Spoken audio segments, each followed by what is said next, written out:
Welcome back to Tech Horizons. Today we are joined by the man who redefined the exit. In 2024, he said no to $23 billion. But in 2025, he said yes to $32 billion. Assaf Rappaport, CEO of Wiz, welcome to the show. Thanks for having me, Ishan. It's a pleasure to be here. Assaf, we have to start with the number. $32 billion. Wiz in a shared apartment in Tel Aviv back in 2020. Did you ever imagine you'd be the architect of Google's largest acquisition ever? In 2020, we weren't thinking about the exit. We were thinking about the pandemic and the fact that every company on earth was moving to the cloud overnight. We saw a security gap that was becoming a canyon. We just wanted to build the Switzerland of cloud security, something that worked everywhere. Let's talk about the summer of 2024. You famously walked away from $23 billion, going for an IPO and $1 billion in revenue. What changed between that no and then yes a year later? It wasn't just about the price. In 2024, we felt we had a lot more to prove as an independent company. We hit that 500 million AR milestone and then accelerated toward the $1 billion mark faster than we anticipated. But by 2025, the landscape shifted.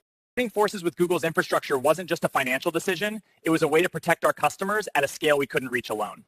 And the regulatory environment? Rumor has it the shift in Washington made the deal feel a lot more possible. I can't speak for the regulators, but certainly seeing the DOJ clear the path recently was a major milestone. It validates that this merger is about building a safer internet, not just consolidating power.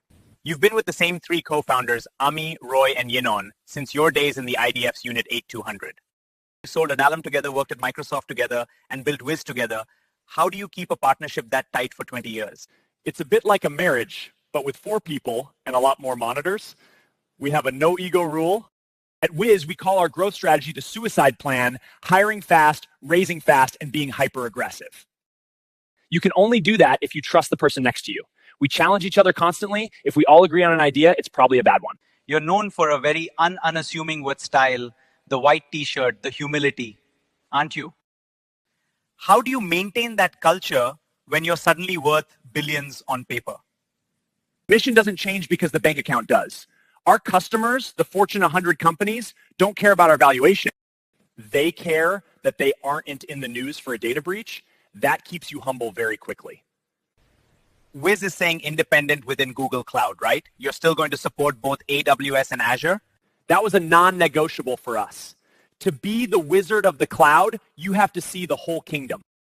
We will continue to support every major cloud provider. Google understands that our value lies in that multi-cloud visibility.